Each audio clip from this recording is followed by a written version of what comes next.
Hello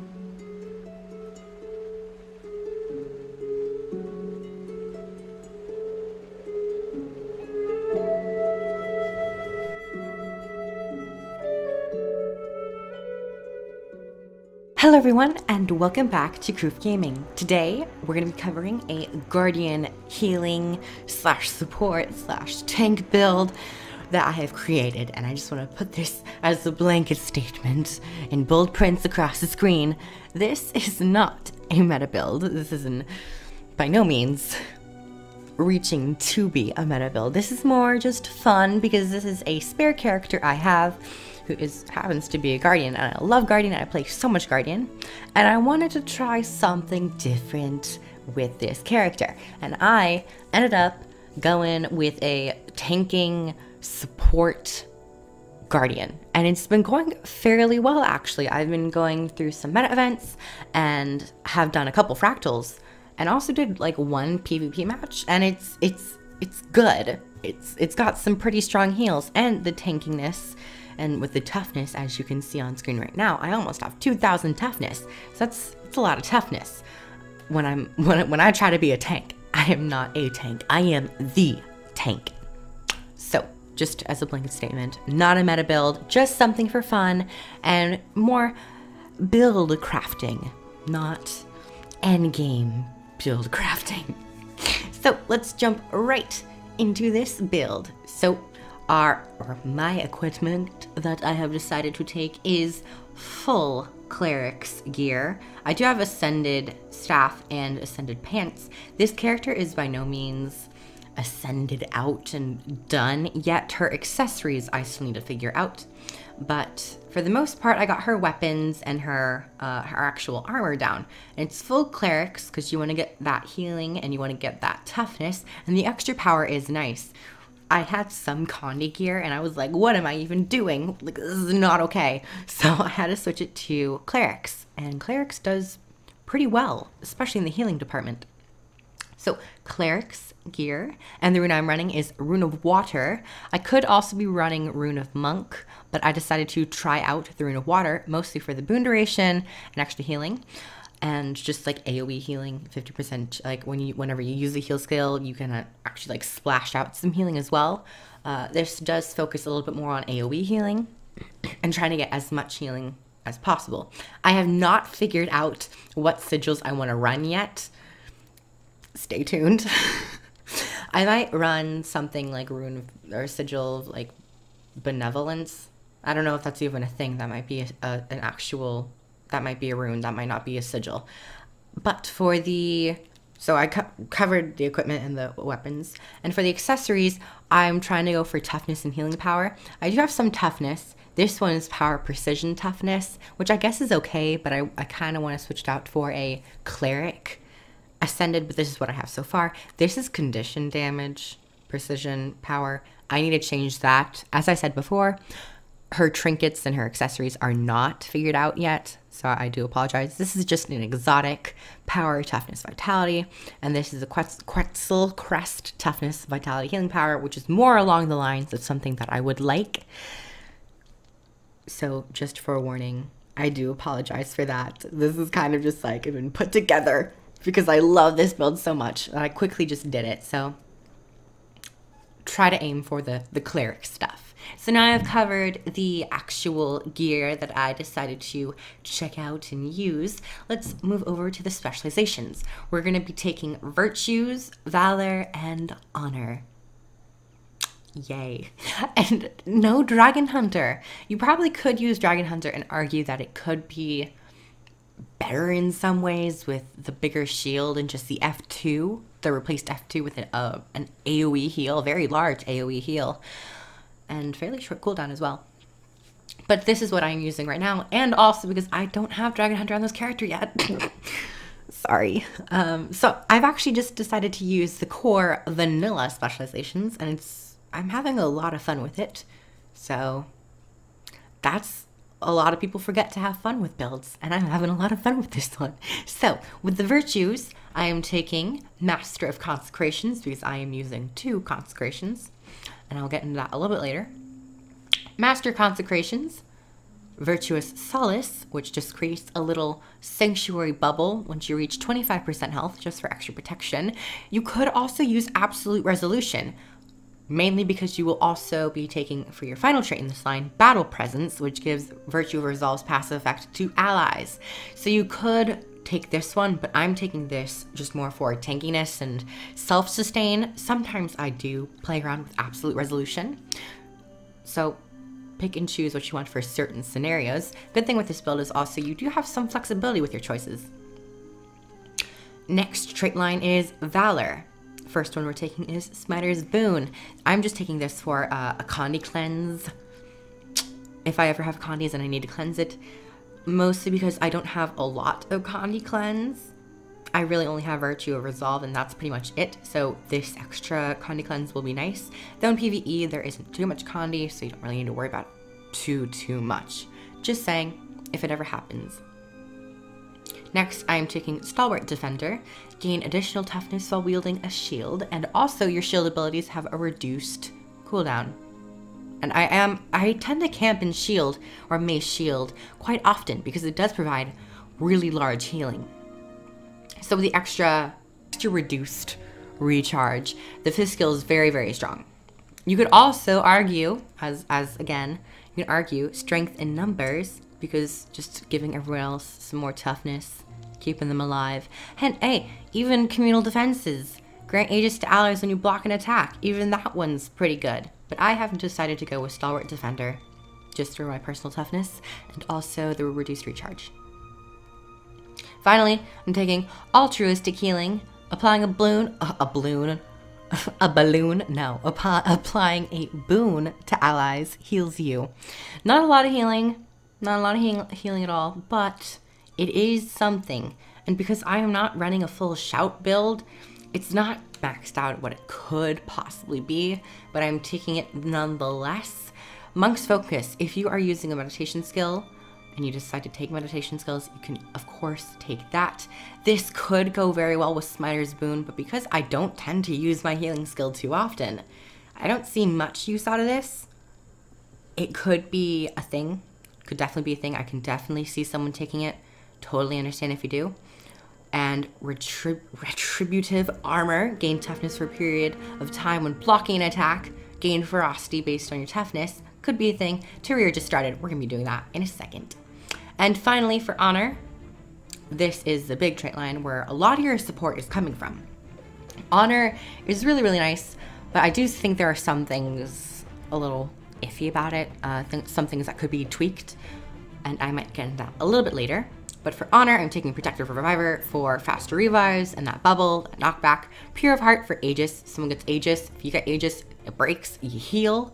Pretty good. This actually has good connections or synergy with communal defenses. Just saying. Pure Heart, nice. And Force of Will. You have increased vitality, so you might not die as much. Healing effectiveness to other allies is increased based on a percentage of your vitality. So more outgoing healing. Pretty nice. All three of these could be arguably good. Pure Voice, because I am taking a healing shout, and I could replace one of these with a shout. It could be nice, Pure Voice, but I've decided to take Force of Will. Also the symbol, Writ of Persistence, just more flat healing, but I have decided to take Force of Will. So, this is my character. She's looking pretty good. She's ready to fight. Okay, we're gonna go in. We're gonna go help Tyrier. Yeah, we should be fine. I figure out what South is. Layer of Slime Protection. Oh no, someone's down. And I guess while I'm here, I can also go over my utilities that I'm taking. I am using, ooh, this knockback one. Okay, I'm good here. I am taking Receive the Light, which is the shout heal. Ooh, that Trigger Blossom. Oh no! I try to push it. I am taking Receive the Light, which is an AoE heal, and does fairly good healing. I am also taking a Signet, which gives people up. There we go. I'm just using it right now. Boom. Automatically up. I have some things to say about that as well. Seventh skill I'm using is Sanctuary, just because Sanctuary is bomb. Sanctuary is always a great choice if you're taking Consecration, because they actually increased its radius, so it covers more area. And I also think they increase its healing a little bit. I'm not sure about that though, but it's nonetheless really good. For my eighth skill, sorry, I'm having a really tough time talking today. For my 8th skill, I am taking Wall of Reflection. I don't always take Wall of Reflection, but I was just in Lake Doric fighting some centaurs, and they shoot you. And with the Consecration trait, it does have an increased duration and reduced cooldown. So it was nice for the occasion. Wall of Reflection is always situational, just to keep that in mind. You can, of course, switch that out with something more healing-based, Merciful Intervention. This is a meditation which could synergize with the meditation trait. Or you could also take Hallowed Ground, another consecration, which is really good because it's stability. Also, boon duration's an increase. I forgot to, oh no, I'm gonna die. I'm gonna heal. And you're about 1,000 healing per pulse for pure, Receive the Light, which is not too bad. 2,000 there. I'm gonna switch to Staff. Oh, I forgot to cover the weapon skills. So I'm taking Mace and Shield, which is more of a defensive, like, conduit of healing, because of its auto attack does quite a decent amount of healing. My staff I am using is a little bit more for healing, but also for, I'd say, more utility with the 5th skill. And also AoE damage. Really, really nice AoE damage. I'm gonna switch over here to Mace Shield, because I can. I need to push it. Gotta push it. Push it like a mother giving birth. There you go. Nice. Go fam. One downside I will have to point out. One of the cons for this build is that it does very low damage. So if you are wanting to do damage as a support tank guardian, it will be very difficult. You can switch out some trinkets and accessories for berserker stuff, which will obviously help with the damage. But for now, I am more focusing on pure healing and keeping everyone alive. So I covered 6, 7, 8, and 9. I'm looking on to my elite now, which I am taking Signet of Courage. I believe it's called, and I am correct. Signet of Courage, which is the AoE Signet heal that pulses every 10 seconds. And when you activate it, it grants everybody 100% health. It's really, really strong. And it only has, it's very close with Signet of Mercy. Their cooldowns are almost same, but it is the 30-second difference, which is fairly substantial, but they're still in the 100 range. And Signet of Mercy, as it can be strong in some situations, it does not grant anybody health, it just gets them back up. Now, as I said, or as I mentioned earlier, I have more to talk about Signet of Mercy.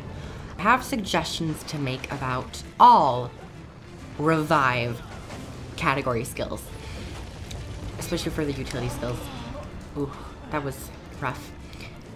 So yes, the utility skills that allow people to revive, I have a slight issue with it. And by slight, I mean it's a fairly big issue, and it kind of gets on my nerves because they could be so much better. Not to say that they're not good right now, but they're not really viable in most cases. They do have their place in some very situational things. I don't know. I think I'm just trying to make excuses. But what I'm trying to get at is that the resurrection abilities aren't necessarily resurrection abilities, or in the sense that most MMO players would think of them as being. They're more get a down player up for free card type ability. They're not necessarily a resurrect. And plus, with the really long cooldown, the typically short radius of the actual skill, it doesn't really feel good to take. You can always take something better, or at least feel like there's a better option other than a res skill. It does have the radius of a symbol, but symbols are very, very widely available to Guardians. And I guess it is very large, and it does not have a limit. So what I would suggest, if you were to change it to where revive skills can be applied to someone who is permanently dead, it could like pop up saying like, oh, so and so would like to resurrect you, and you can like accept or not accept, whatever you want to do.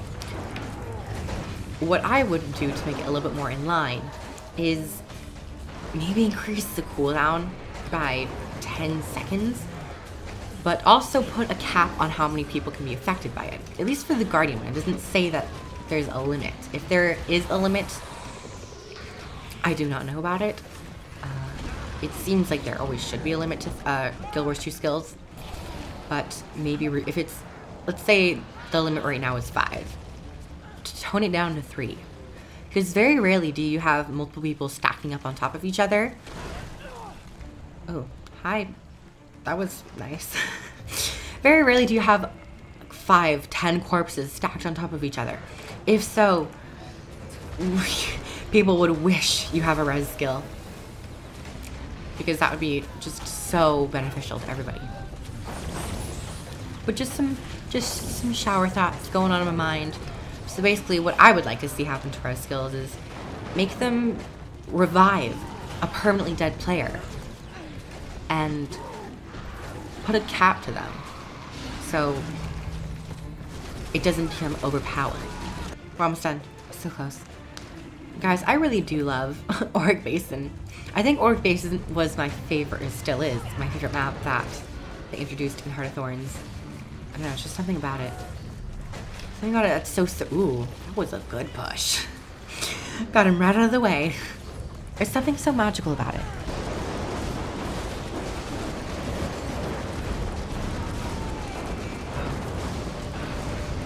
Okay, we're close.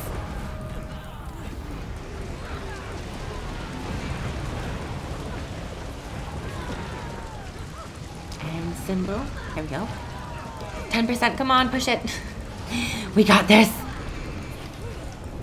Ages for the win. 5. Oh no, wait, we have to stop. Oh yeah, I forgot we have to stop. That 4%.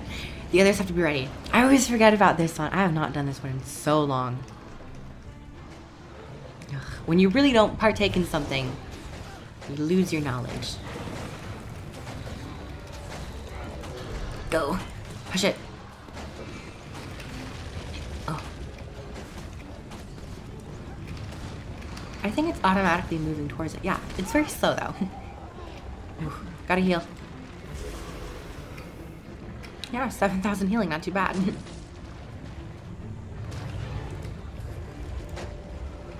Ooh, these bloom trigger blossoms. Triggered. Triggered. Are you triggered? Ask yourself today. Were you triggered? I don't know. I have no idea where I was going with that. Ooh, so close. Oh gosh. Olga. Okay, we can do it. One more. No! North was defeated. Oh. Come on, North. Gosh, no. Ooh, I might have to revive him. Go, go, go, go, go, go, go. No! See, that's the time that I wish you could... I was so close. That's the time I wish I could actually revive someone. Ugh. Oh gosh. I gotta heal. Gotta heal. Gotta heal. No! South is down. Nice. Are we gonna have east? Maybe? Maybe? Maybe? Is east good? So yeah, 1,000, 2,000, not 2,200. And that's just on the regen. So not too shabby. And this is more tanky. But it's a tanky in the manner of which you can heal yourself.